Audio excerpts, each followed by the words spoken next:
y estamos grabando. Bueno, de todo el equipo de trabajo, de toda producción y comité ejecutivo de Fundación Biblioteca Virtual, El Último Bastión, le damos la más cordial bienvenida para su persona. ¿Nos puede otorgar unas Gracias. palabras iniciales? Bueno, nada, muchas gracias por la invitación, ¿no? Y bueno, invitarlos a que vayan a ver el estreno Mundo para Yulos este 11 de noviembre.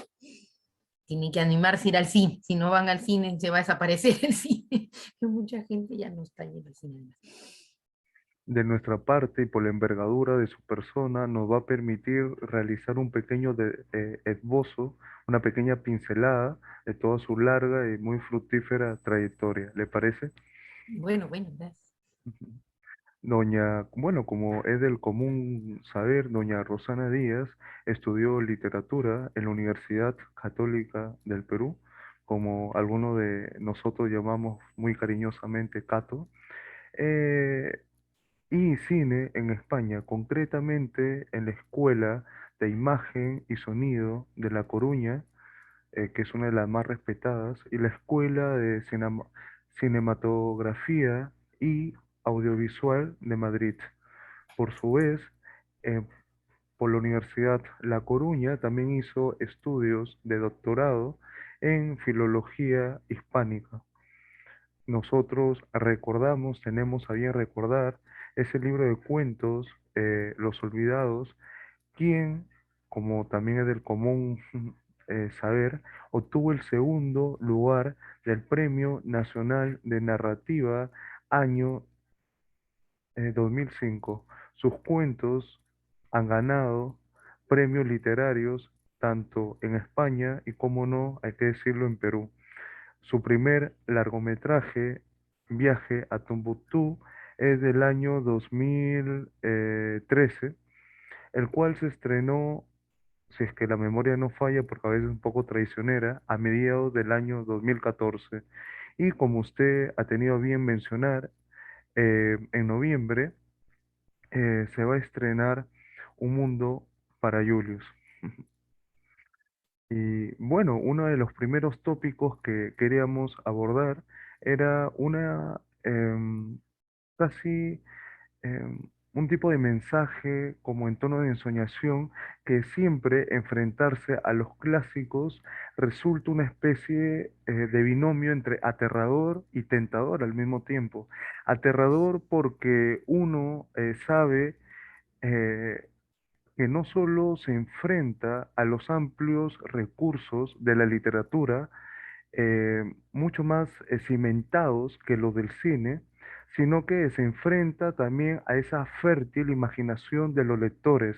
Tentador porque los clásicos son clásicos por derecho propio. ¿Qué nos puede hablar de aquello que le hemos mencionado?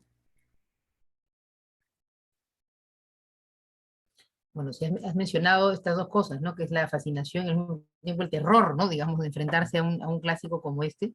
Yo en realidad lo que siento es como una enorme responsabilidad, ¿no? Porque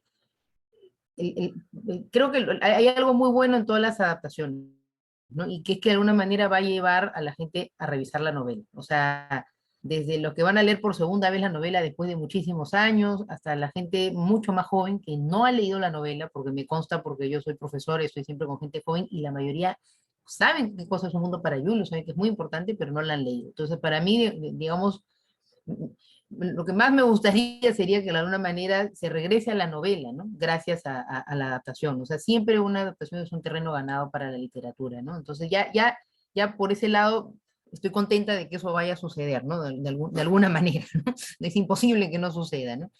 Y bueno, y luego el terror, ¿no? De que la gente a veces no sabe lo que es una adaptación, ¿no? Que a veces la gente asume las adaptaciones como copias fieles, ¿no? De las novelas, y en realidad, si uno analiza todas las adaptaciones de la historia del cine, la mayoría no son del todo fieles, ¿no? Justamente las adaptaciones fieles son las que a veces no funcionan, porque una cosa es el lenguaje cinematográfico y otra cosa es el lenguaje literario, ¿no? Entonces, lo que van a ver en pantalla es una interpretación mía de la novela, ¿no? Es un punto de vista mío, también muy personal, ¿no?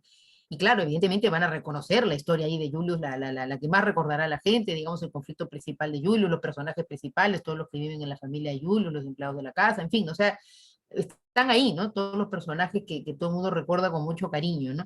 Pero hay un montón de anécdotas y situaciones en la novela que no van a estar, pero hay un tema principal de selección y condensación que se ha tenido que realizar por la longitud de la novela, ¿no? Son más de 500 páginas que tienen que trasladarse a menos de 2 horas de película, ¿no?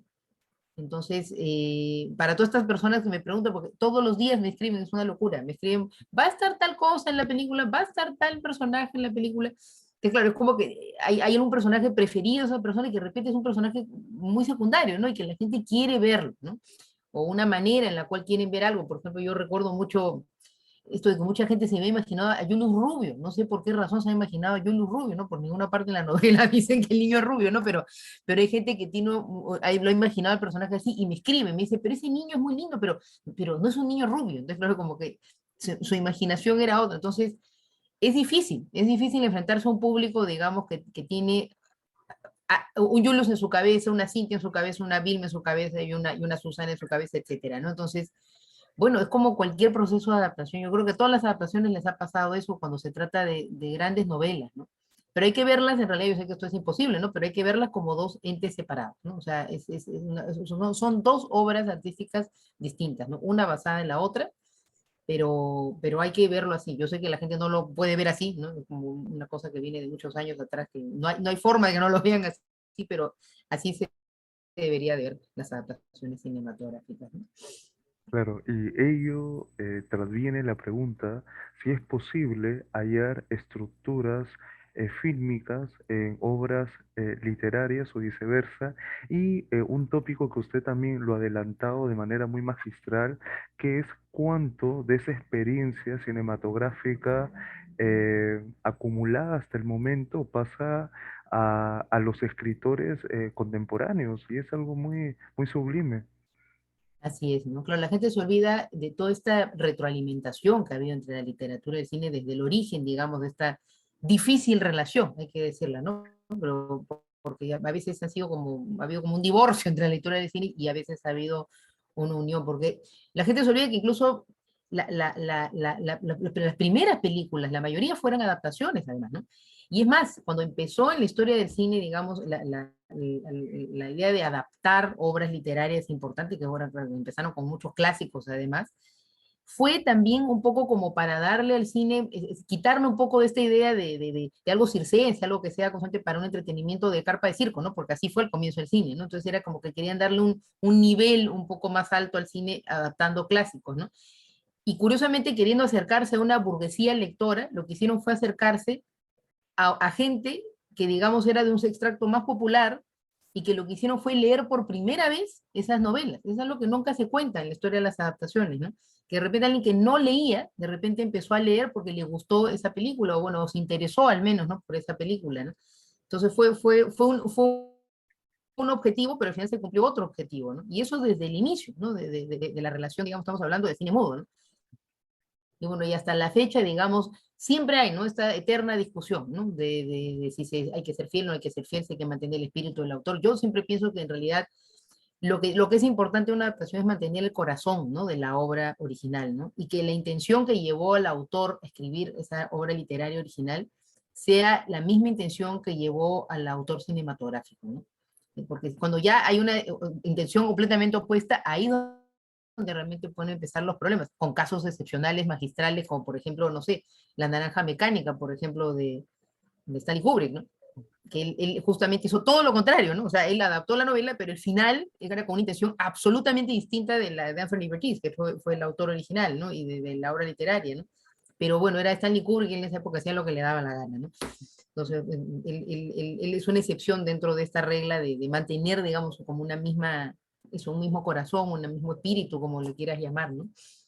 Ah, entonces, ¿qué combinaciones e interferencias tienen lugar en la actualidad entre cine y literatura? ¿Y cómo se manifiesta esto tanto en las preferencias temáticas de creadores y público, pero sobre todo destinatario, Y ahí viene algo muy, muy especial porque en las relaciones de ambas expresiones, como tanto con la industria cultural y sobre todo con sus reglas. Ujú, ujú. Bueno, yo creo que en los últimos tiempos, además que en general ya no solamente el cine, ¿no? Sino que es un mundo profundamente audiovisual, la gente que escribe, escribe imaginando, ¿no? Imaginando, digamos, algo bastante audiovisual en realidad, ¿no? Es más, yo he leído, por ejemplo, cuentos de ya nuevas generaciones, ¿no? Y escriben como guionistas, casi todos, en realidad. Entonces, como con una imaginación muy... Acabo el otro día de leer, ¿no? Algo que escribió, bueno, una persona muy joven, ¿no? Y era un guión, o sea, sin saber escribir guiones, entre comillas, ya están escribiendo porque están todo el día viendo videos. Entonces, ha llegado el momento en el cual en realidad el préstamo es desde el cine a la literatura, ya no tanto de la literatura al cine, ¿no? Entonces, son momentos, ¿no? En los cuales bueno, la historia de esta unión está cambiando, ¿no? Creo yo, ¿no? Cada vez somos más audiovisuales, ¿no? Y menos lectores, ¿no? Entonces, por eso es que a mí me interesa mucho que de alguna manera rescatar la novela, ¿no? Que es muy importante en tiempos como los que corren ahorita, además en Perú, ¿no? Ah, y uno recuerda, por ejemplo, uno de los grandes poetas de la lengua española, como García Lorca, que escribe tanto teatro como dos guiones cinematográficos.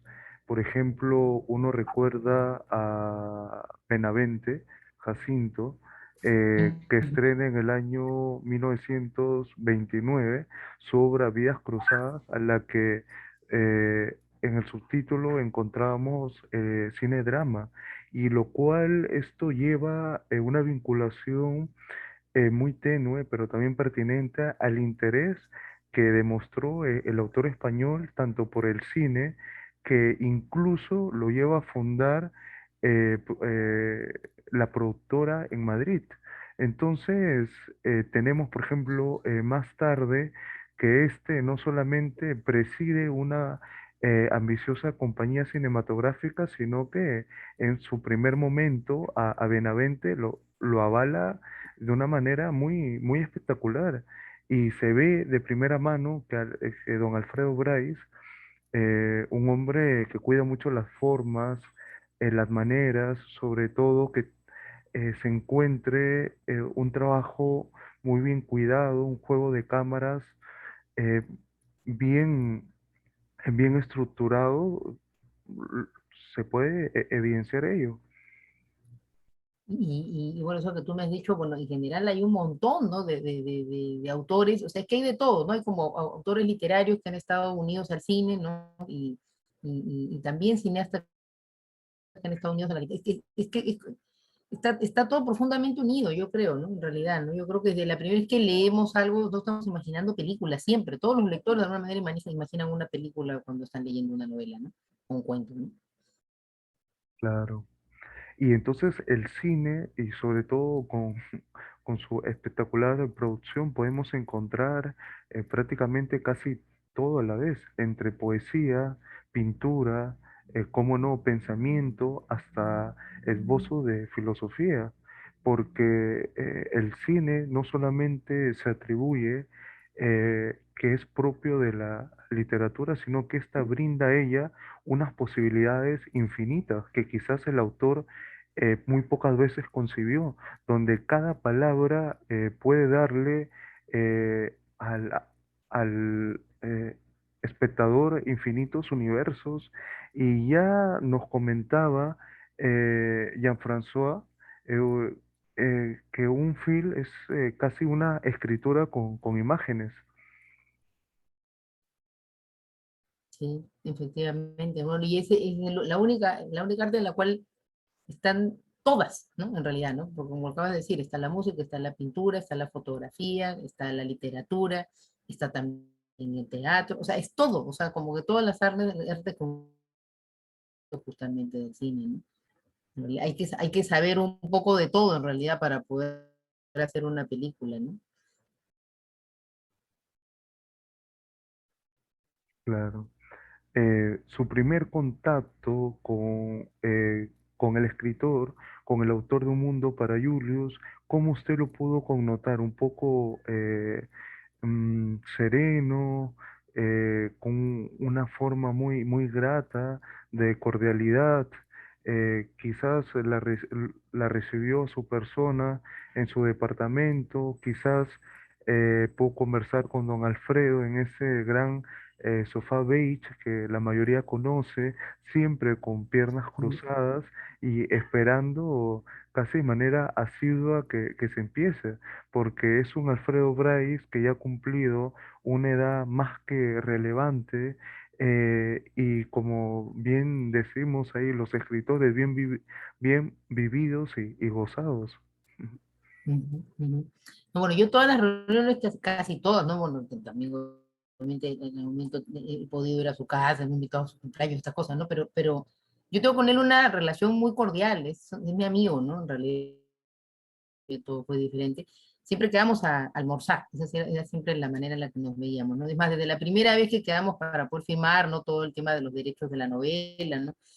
Quedamos a almorzar en un restaurante que a él le gustaba mucho y ahí conversábamos, ¿no? Y todo el mundo siempre piensa que él ha estado como, no, no sé, muy preocupado de lo que yo escribo en el guión.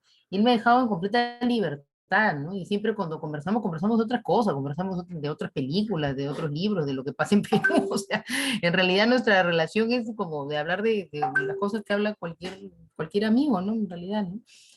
Entonces es una relación muy bonita, ¿no? Ahorita lo he visto, él hace poco se ha ido a España, ¿no? Y está ahorita ya que le están haciendo un homenaje, justamente. Bueno, creo que tiene dos homenajes, no solamente uno, ¿no? Bueno, y justo estuvo hace poco en una sesión de fotos, pero bueno, que ya la verán, que va a salir más adelante, antes del estreno. Y nada, yo lo vi muy bien, está muy contento, además, ¿no? De conocer así otra vez, en ver a los niños que han hecho de Julius y todo, ¿no?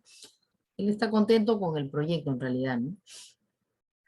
Y usted, en lo personal, vemos que tanto en la obra de don Alfredo como en su excelente producción uno puede encontrar siempre diferencias sociales demasiado abruptas.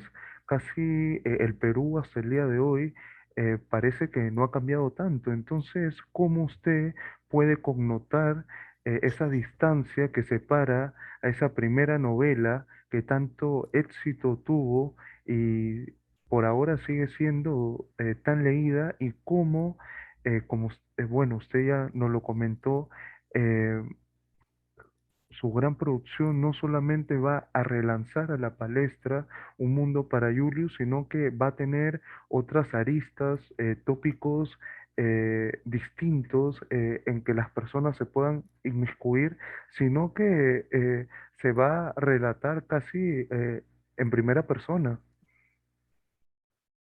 Bueno, sí, es que yo creo que los temas de la novela de Alfredo son completamente vigentes ahorita, ¿no? O sea, por más que uno vaya a ver los años 50 y los carros de los años 50, el vestuario de los años 50, yo creo que cualquier persona de ahora va a poder identificar situaciones que todavía se dan en el Perú, ¿no? Claro, a ver todo como antiguo, ¿no? Pero hay cosas que van a reconocer como que todavía suceden, ¿no? Y aparte es que no puedo explicarlo ahorita porque si no voy a matarles la película, ¿no? Pero hay un comentario desde el presente, por decirlo, ¿no?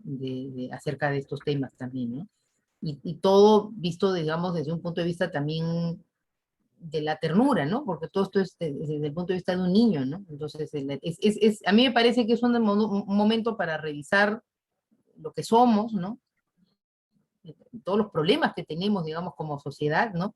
Pero, digamos, revisar todo esto desde el punto de vista de un niño, o sea, es una mirada más limpia, más pura, más inocente, ¿no? Que nos puede hacer de repente vernos sin pelearnos tanto, ¿no? Porque ahorita los peruanos estamos en un momento muy polarizado, ¿no? Digamos, con ideas muy, muy extremas, ¿no? Yo creo que necesitamos un poco dialogar, necesitamos un poco vernos, ¿no? Conversar, ¿no? No estar todo el día odiándonos, ¿no? Por diferentes razones, ¿no? Y que, bueno, todos estos odios y todos estos resquemores vienen justamente de estos problemas, ¿no? Que se ven en la novela, ¿no? Nuestra profunda desigualdad que no se va, ¿no? No tiene solución. Eh, ¿Nos puede hablar un poquito más de rodaje? ¿En cuánto tiempo duró? Nos comentan que entre 5 a 7 semanas, es así, y que Ujú. esta solamente se realizó en Lima. eh, Así es. Bueno, claro, el proyecto dura años, ¿no? Pero en realidad lo que se va el tiempo es en buscar la plata, ¿no? Es así, esa es la pura verdad, ¿no? O sea, estás años de años buscando el financiamiento hasta que por fin ya, bueno, así no esté completamente todo el dinero que uno quería, pues ya uno tiene que lanzarse al rodaje en algún momento, ¿no? Entonces, el rodaje efectivamente duró un mes y una semana, más o menos, no sé si exactamente más o menos lo que duró, ¿no? Y la preproducción duró 2 meses, ¿no? Pero claro, el proyecto en sí lleva años, ¿no? Desde el 2015 hasta el 2019 estuve con toda la búsqueda de dinero, ¿no? bueno, le Y bueno, vamos. y ya el 2020, hace muy poquito estuvimos haciendo producción.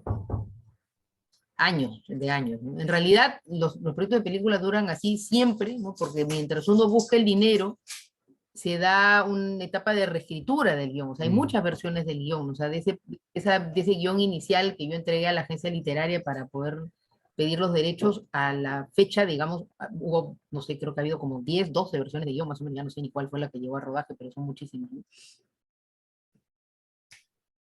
¿Y usted puede considerar que el aspecto sanitario atrasó abruptamente la llegada a la pantalla de Un Mundo para Julius? ¿Se podría considerar de ello? Se puede decir que atrasó un año todo, o sea, atrasó, la postproducción se ha hecho en el doble de tiempo que se tenía que dar, ¿no? Y bueno, y aparte los cines estuvieron cerrados, ¿no? Que tampoco se podía considerar estrenar antes, ¿no? Recién, hace muy poquito han abierto los cines y es más, todavía la gente sigue sin animarse mucho a ir al cine, ¿no? Los cines no están llenos. Entonces estamos estrenando en realidad en un momento que no es el ideal, pero ya es el momento, porque la película la van a estrenar en su versión más corta para la televisión en España. En Argentina no pueden ya pasar más del final de noviembre para estrenar, entonces yo como sea tenía que estrenarla antes que esos dos países, porque este es el país principal, ¿no? Digamos, de esta coproducción, ¿no? Ah, Y además que ya después de ahí venía la piratería, ni hablar, o sea, tenía como sea que estrenar, así el público pues no sea pues el que hubiera sido, ¿no? En una etapa no pandémica, ¿no? ujú. Eh, Prácticamente toda la película, interiores y exteriores, en qué lugares han sido filmados y si es que ustedes tuvieron que armar un set, llevar la indumentaria del caso, pero sobre todo, em, ¿cómo fue el desarrollo en sí? Las grabaciones de escenas complementarias. Bueno, las locaciones han sido difíciles de conseguir, ¿no? Porque tenemos un país en el cual todo lo destruyen, ¿no? O sea, creo que lo vemos todos los días, ¿no? Que unas Mm, casonas lindas del pasado las destruyen para hacer un edificio, ¿no? Entonces, no ha sido fácil conseguir la casa de Julius, ¿no? Hemos encontrado por fin, al final de todo un recorrido de muchísimas casas en Lima, encontramos la casa Fernandini, que esa fue una casa que yo hace muchos años ya la había visto y la había visto como posible, ¿no? Pero bueno, fue la casa que al final mejor se adaptó por todos sus espacios para nosotros poder entrar a transformar, ¿no? Porque claro, la casa es una cosa y otra cosa es lo que se tiene que ver en la película, ¿no? Entonces, ese es el interior de la casa de Julius, ¿no? Que lo transformamos, digamos, hay sitios que uno sí lo puede reconocer si ahora entras a la casa, pero por ejemplo, el dormitorio de Julius fue construido desde cero, el comedor de niños de Julius también fue construido desde cero, es más, hay otro espacio que se da en la película que lo construimos ahí a pesar de que no era la casa, ¿no? La casa se convirtió en una especie de set de grabación, ¿no? No solamente para la casa de Julius, sino también para otros escenarios que hay en la película, ¿no? El exterior de la casa no es la casa Fernandini, es el Museo Pedro de Osma, y la parte de atrás de la casa es una casa que no es famosa, porque no es ningún museo ni estas cosas, pero que tenía las características de una casa de esa época, no sé, con la piscina, con las losetitas que había en esa época, o sea, en una casa que tenía, en la parte del jardín con la piscina la tenía muy parecida a como eran las casas en esa época. Entonces, la casa de Julio son 3 casas en total, ¿no? Y el vestuario todo fue confeccionado para la película. O sea, no existe la ropa ya totalmente diferente, ¿no? De lo que era en esa época, ¿no? Entonces ha habido que confeccionar algunas cosas, ¿no? Digamos, podían ser de ahora mezcladas con cosas confeccionadas, ¿no? Ha sido difícil por eso, ¿no? Y eso es lo que encarece además la producción, ¿no? Toda la parte de arte, ¿no? Y vestuario. Y ello nos lleva a la pregunta si es que su persona llegó a tocar las puertas de algunas empresas y siempre cuando nosotros hemos entrevistado a directores de cine nos comentan que sorpresivamente nunca encuentran el apoyo debido y que la impresión que ellos tienen de primera mano es que este tipo de inversiones prácticamente muy poco. ¿Nos puede comentar sobre ello? Bueno, sí, lo que te han dicho es absolutamente cierto, ¿no? O sea, tú vas a tocar las puertas, estamos hablando bancos o grandes empresas, no sé, de teléfonos, estas cosas, ¿no? Que son las que normalmente manejan muchísimo dinero. Y este proyecto a todos les parecía muy bonito, qué lindo, ¿no? Pero a la hora de los loros no. O sea, lo primero que te preguntan es cuántos millones de espectadores vas a hacer. Y claro, esto no va a tener millones de espectadores, ni siquiera en época no pandemia, ¿no? Y te preguntaban si iba a ser una comedia, con lo cual también descubrías que la gente no había leído Mundo para Julius, ¿no? Porque si te preguntan eso es porque no tienen la menor idea de qué se trata esta historia, ¿no? Entonces tú tratas de decirle, sí, bueno, hay un momento, ¿no? En el cual puede ser, te puedes reír, pero en realidad la película es un drama, ¿no? Y hasta me han llegado a preguntar de que por qué hago este tipo de películas, ¿no? Que por qué hago dramas, ¿no? Como si la única película posible fuera la comedia. Entonces ya si te dicen eso, entonces, bueno, chao, muchas gracias, hasta luego, ¿no? Entonces ya no hay nada más que hacer en ahí, ¿no? Entonces, sí, yo los toqué las puertas a todas las empresas grandes, los bancos, todo, y no salió nada. Por eso no salió nada. Entonces, en realidad esta película se hecho con dinero del Estado español, con dinero del Estado argentino, con dinero del Estado peruano que salió tardíamente, además, ¿no? Porque yo he perdido varias veces la ayuda del Ministerio de Cultura y recién me la han dado al final de todo, ¿no? O sea, después de haber pedido muchas veces la ayuda, ¿no? Y bueno, y al final lo que sí salió fueron inversionistas privados, es decir, gente, personas naturales que tienen dinero, que aman la novela, ¿no? Aman a Bryce, ¿no? Y bueno, que les habían visto Viaje a Tombuctú y confiaban que podía salir una película con la que podían invertir, ¿no? Y porque esto es, invertir en cine es una inversión de riesgo, ¿no? Y bueno, eso es lo que hubo. Entonces, al final tuve varios inversionistas privados, ¿no? Entonces, entre lo que dieron cada uno de ellos, bueno, se juntó, digamos, un pozo de dinero que suplantó a lo que podría haber dado, no sé, pues un banco o algo así, ¿no? Entonces, con eso fue que se fue a rodaje, en realidad. Su persona dirigió, produjo y hasta hizo también la dirección de actores. Sí, claro, cuando eres el director, o en este caso la directora, diriges a los actores, ¿no? El director lo que hace es dirigir a los actores y hacer la puesta en escena, ¿no? Son las dos cosas, ¿no? Ese es el trabajo de dirección, en realidad, ¿no? Yo soy guionista, directora y productora ejecutiva, que no es lo mismo que ser la productora en el rodaje, ¿no? O sea, el productor ejecutivo lo que hace es buscar el dinero para la película, pero una vez que esté el dinero, entra un director de producción, que en este caso fue Marco Moscoso, que él ya se ocupa de administrar el dinero y de pagarle a la gente y de, bueno, de hacer todo lo que tiene que hacer una película a nivel de logística, ¿no? Para poder llevarla a cabo. Sí, se lo preguntamos porque sobre todo en el cine independiente de nuestros países, de la región, muchos directores me comentaban que ellos eran directores de fotografía. Hay veces que hacían en ocasiones de camarógrafo, editor, encargado de diseño de vestuario, que tenían que tener mil manos y sobre todo también inmiscuirse en los efectos visuales en postproducción. Bueno, el director tiene que estar en todas las etapas, ¿no? Pero, por ejemplo, hay algo que yo, por ejemplo, sí o sea, siempre pienso que no debería, yo le digo esto también a los alumnos, un director no debe editar su película, muchos directores lo editan, ¿no? Porque, claro, el director se enamora de lo que ha vivido en el rodaje, ¿no? Entonces, no va a ser capaz de decir, esto no sirve, chao, esto se va a la basura porque uno sacó, y sobre todo si tú también has sido productor y sabes lo que ha costado eso, ¿no? Mientras que el editor te bota a la basura todo lo que no sirve y sin pena, ¿no? Chao, se fue, no me interesa cuánto gastaste, no me interesa si fue muy difícil hacerlo, ¿no? Entonces, esos dos trabajos sí me parece que deberían estar separados, ¿no? Y en realidad, dirección de fotografía y al mismo tiempo ser director es difícil, ¿no? Porque, claro, una persona es un tema técnico tan complejo, el de ser dirección de fotografía, bueno, barra operador de cámara, ¿no? Que en realidad no debería tampoco estar en las mismas manos, ¿no? O sea, en realidad pienso que hay, digamos, jefaturas de área que deben de ser completamente separadas una de la otra, ¿no? Pero bueno, es una opinión personal en realidad. Eh, nosotros podemos connotar la calidad de actores que fueron parte de su producción y es una calidad muy variopinta.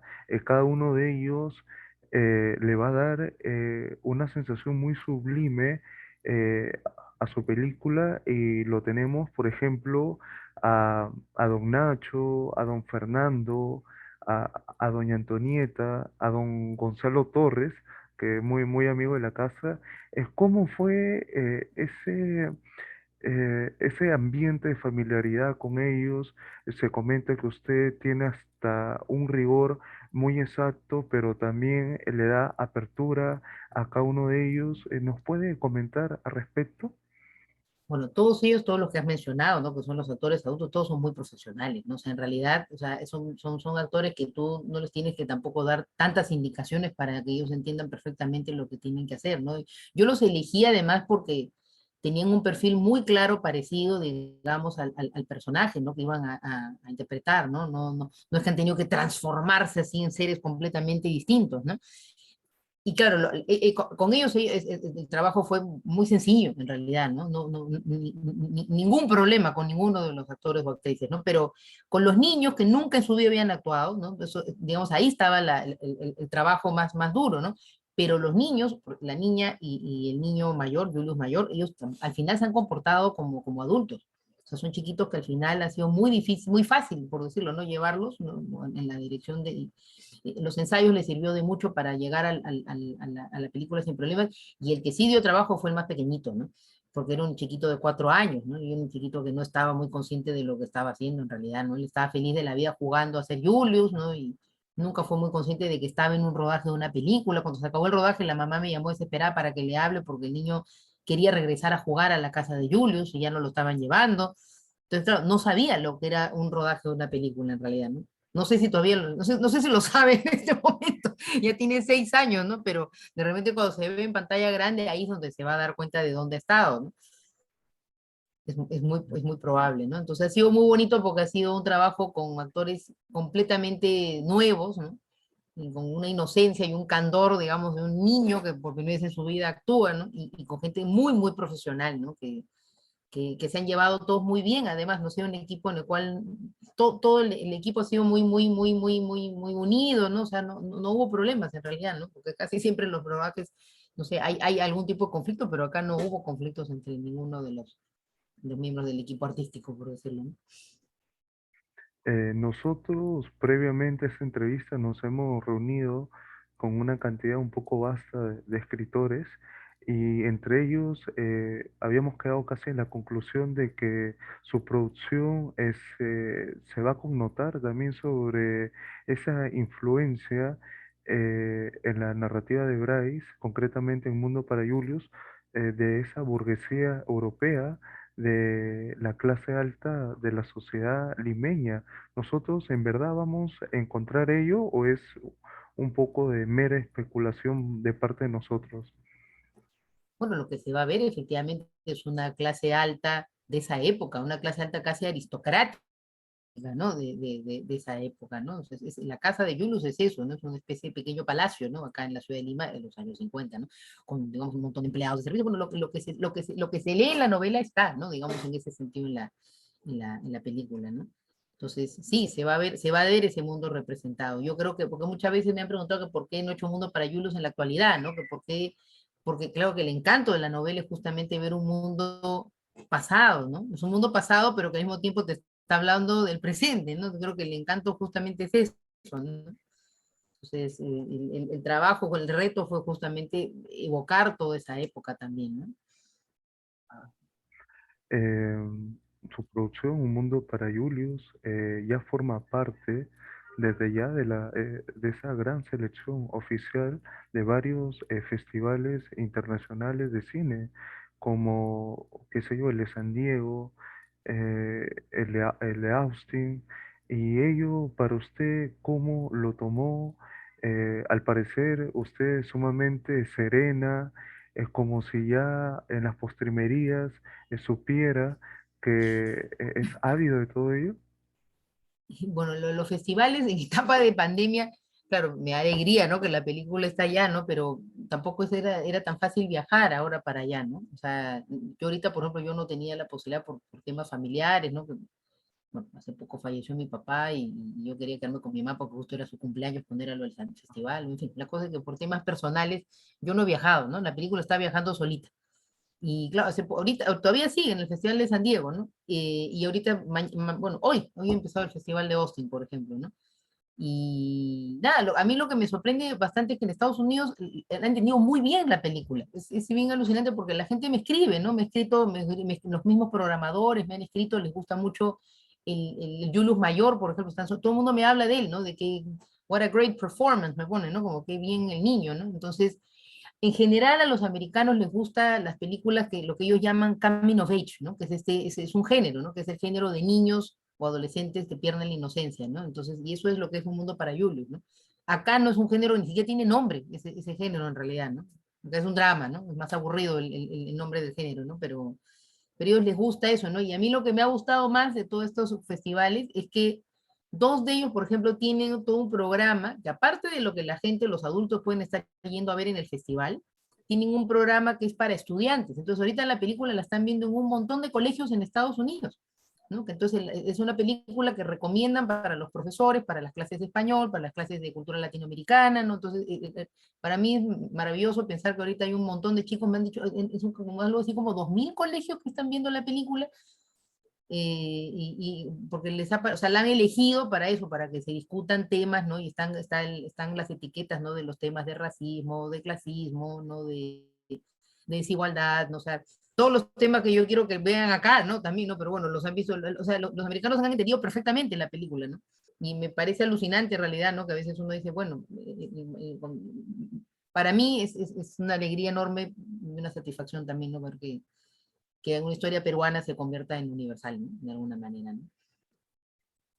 ¿Y usted cree que ello también es, en parte por tenerlo a don Gabriel, que es parte de que fue parte de la dirección de fotografía, un hombre allá en la Argentina mucho más que notable, quizás también lo de la producción también, tanto española como usted peruana, todo amalgamó casi perfectamente como eslabones que van formando una perfecta cadena y que ello ha sido partícipe para, como usted bien menciona, los diversos estados ahí en USA no solamente hayan tenido a bien recepcionar la película, sino que además de ello la hagan propia, la interioricen y tengan una forma de verla que en lo personal, y se lo digo, ya quisiéramos que los peruanos al momento de palparla en primera mano, cuando ya asistan masivamente a- a- al cine, puesto que es una película del común denominador de cada uno de nosotros que ha formado parte de nuestra narrativa, y ya quisiéramos que se logre ello en nuestro país. Pues yo quisiera de verdad que a mí eso de los colegios me parecería genial, ¿no? Que la pudieran poner en los colegios, ¿no? Porque yo pienso que todo esto en realidad, nosotros los adultos ya sabemos, ¿no? Cómo es el Perú en realidad. Porque uno ve una película y lo que hace es, bueno, otra vez recordar, ¿no? Y reflexionar, ¿no? Pero creo que es muy necesario, o sea, si queremos construir a futuro un país mejor, que este tipo de temas se hablen entre la gente más joven, ¿no? O sea, son los niños, son los adolescentes los que realmente tienen que construir ese país del futuro. Ya los viejos ya la fregamos todo, ¿no? Entonces, en realidad ya creo que es para los que están más jovencitos, ¿no? Que deberían, entonces creo que este tipo de películas me parece muy bueno que bueno, aunque sea, bueno, es en otro país que están poniendo la pareja generación, ¿no? Pero me gustaría que acá también se dé una situación en algún momento así, ¿no? Y sí, bueno, creo toda la coproducción, la gente que ha trabajado, todo ha colaborado para que la película finalmente pueda ser vista de manera internacional, ¿no? O sea, eso o sea, es importante también eso, ¿no? Porque para que poder viajar con la película tiene que haber un acabado de producción que esté correcto, ¿no? Para poder competir bueno, estar en la misma presentación con películas que son americanas, ¿no? Que bueno, todos ellos tienen la producción pues como súper desarrollada, ¿no? Sus elementos, sobre todo de la estructura narrativa, tanto ese estudio que usted ha hecho ya como especialista entre el funcionamiento y la construcción del sistema, sobre todo en ese sistema narrativo, cinematográfico. Se ve que usted no solamente requirió de analizar ya los métodos concebidos, sino que usted también se ve que ha investigado y que ha ido más allá de, y por consiguiente ha conseguido no solamente diferenciar eh, esos elementos propios de relato fílmico, sino que ya ha aplicado teorías propias del ámbito narratológico. Bueno, vengo de literatura, recuerdo. Entonces, mi primera carrera de literatura no es cine, ¿no? Entonces, en realidad, para mí ha sido un placer, de alguna manera, recontar, ¿no? Reescribir en un lenguaje cinematográfico algo que está escrito en un lenguaje literario que es irreemplazable, además, ¿no? O sea, una cosa es el placer al momento de leer, uno tiene una manera, digamos, de recibir, digamos, lo que uno lee, y otra cosa es ver una película, ¿no? De eso podríamos hablar mucho, ¿no? Una cosa es el efecto del lector, otra cosa es el efecto del espectador, ¿no? Pero bueno, son dos diferentes formas de narrar, ¿no? Y espero, bueno, que haber rescatado, digamos, la esencia de la novela, ¿no? Hay también un camino que prácticamente usted ha podido trazar y eso concibe con los principios que ordena prácticamente los sucesos de la propia historia. O sea, se ve que, porque hemos tenido compatriotas que han estado comunicándose con la producción, que usted no solamente ha sabido concatenar perfectamente y de una forma muy reconocible e interesante cada secuencia, sino que se ve que hay una clase de información organizada con las que usted siempre ha buscado el compromiso fidedigno de la obra y sobre todo que el espectador se enganche con la historia, o sea, suceso de la historia, donde no solamente hay una causa-efecto, sino que también se maneja muy bien el aspecto de los tiempos específicos y los espacios determinados. Bueno, no, esperemos que sea así. Yo no sé eso, hablar de yo misma, lo que yo no sé cómo decírtelo, ¿no? Pero bueno, ha habido mucho trabajo atrás, ¿no? No es lo que puedo decir, ¿no? En que he estado muchos años en realidad reescribiendo, ¿no? Entonces, a ver, bueno, espero que esto llegue al público finalmente, ¿no? Hay un detalle muy llamativo que se hablaba de la figura de doña Magali Solier. ¿Es, es en verdad ello o es también casi como mera especulación? Es que en algún momento, claro, es que han cambiado algunos actores, ¿no? Pero claro, porque ha pasado mucho tiempo desde que empezó el proyecto, ¿no? Cuando en un momento estuvo Magali en el proyecto fue hace muchos años, o sea, estamos hablando del 2015, cuando en 2015, 2016, ¿no? En el desarrollo, hablamos con Magali, ¿no? Para que ella sea el personaje de Vilma, ¿no? Pero ya cuando ya hubo el dinero y todo, ella tenía otro tipo de compromisos, ¿no? Y al final, bueno, entonces tuvimos que buscar a otra actriz, ¿no? Básicamente, ¿no? O sea, eso pasa mucho, y eso pasó para mí con los niños, ¿no? Yo tenía un niño elegido y hubo que buscar otro niño, y así pasa, ¿no? Muchas veces cuando pasan los años, ¿no? Por decirlo, ¿no? Ahora, Mayela Yogya, que es ahora la Vilma, ¿no? De Julius, lo he hecho perfecto, ¿no? O sea, lo he hecho perfecto. Ella es Vilma, o sea, en realidad, claro, en un primer momento, digamos, se pensó en Magali, ¿no? Por toda la trayectoria, ¿no? Que tiene y todo, ¿no? Pero creo que hay algo en Mayela, ¿no? Que de una manera,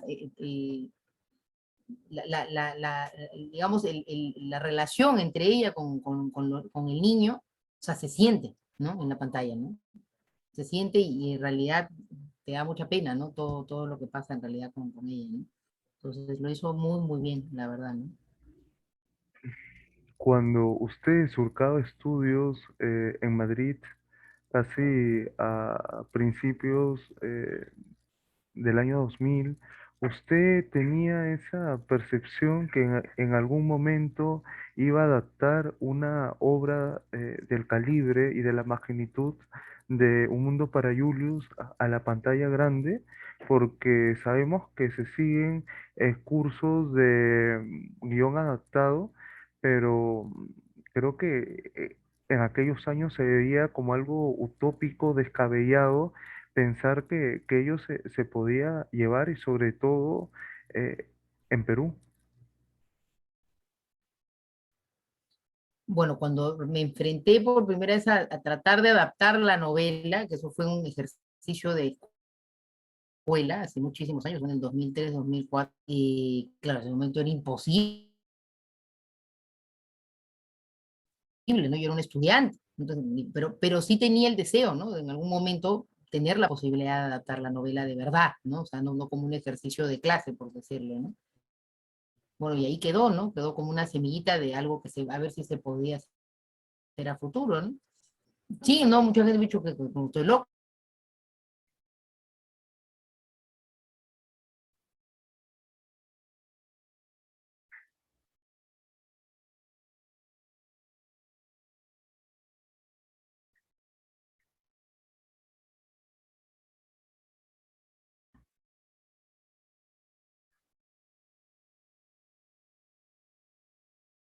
Se le ha congelado su imagen y su audio.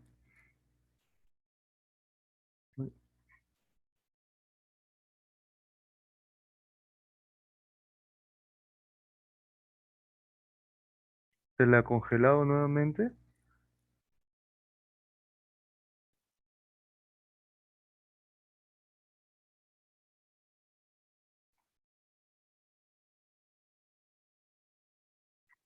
Bueno,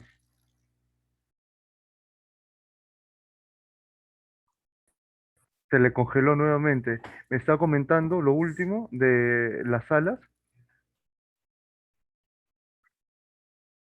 A veces, otra vez se cortó. Sí, me está comentando lo de las salas y culminamos para que pueda irse a su otra entrevista y le agradecemos muchísimo. Sí, no sé si es mi internet o tu internet o el internet de los dos, pero bueno, creo que está todo mal el internet. Sí, bueno, o sea, no sé si se llegó a escuchar lo anterior, no, bueno, que en principio sí se va a estrenar, ¿no? En Lima y en todo el Perú, pero dependiendo de las salas que estén abiertas, ¿no? Yo eso no lo manejo en realidad, lo maneja el distribuidor, ¿no? Bueno, de Fundación Biblioteca Virtual, El Último Bastión, le damos el mayor agradecimiento por esa apertura, esa cordialidad, ese cariño para con nosotros. Sabemos que la película va a seguir cosechando éxitos, va a ser algo muy bonito para todos nosotros y como dicen en la India y en Nepal, Namaste. Así que nos retiramos, agradecido con su persona. Muchas gracias a ustedes, muchas gracias. Espero que, bueno, puedan disfrutar de la película en breve, entonces. Ujú. Gracias, chao. Ujú. Con su permiso, Chao. adiós.